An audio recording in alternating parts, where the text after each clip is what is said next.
Au lieu d'histoire et de civilisation, la Casbah d'Alger a été et demeure des siècles après son édification le symbole concret d'une harmonie entre un art architectural, un mode de vie et les valeurs musulmanes. Fondée durant la deuxième moitié du Xe siècle par Bolorin ibn Ziri, Alger était appelée El Djazaïr en raison des îlots qui se trouvaient au large et qui, reliés à la terre ferme, forment aujourd'hui la jetée de l'Amirauté.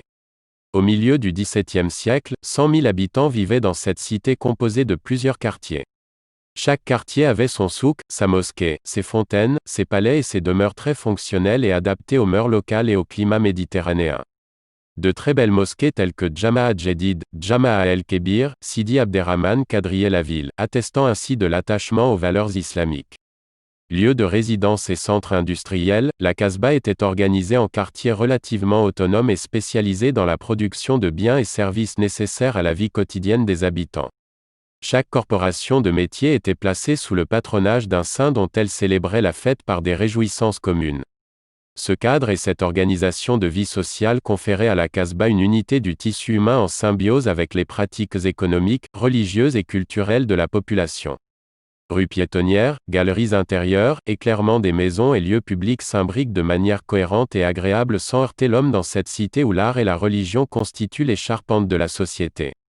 Durant la guerre de libération, son architecture, sa structure physique, l'attachement historique de ses fils à la liberté et à l'éthique musulmane firent de la Casbah un haut lieu de lutte et de résistance farouche aux forces coloniales.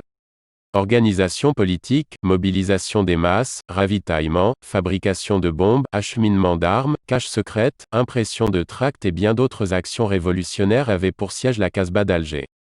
Face à cette citadelle imprenable et à son organisation matérielle et humaine, les forces d'occupation essuyèrent des revers cinglants. Aujourd'hui patrimoine historique national, la Casbah fait l'objet d'études et de programmes importants de restructuration et d'aménagement pour sa sauvegarde de l'usure du temps. Rénovation de son tissu urbain, réfection des demeures et des sites historiques et culturels sont actuellement menés au profit de la Casbah par les autorités publiques. Ce vaste plan permettra de sauvegarder ce patrimoine d'une richesse culturelle et historique inestimable et de valoriser ce témoignage probant du génie propre au peuple algérien.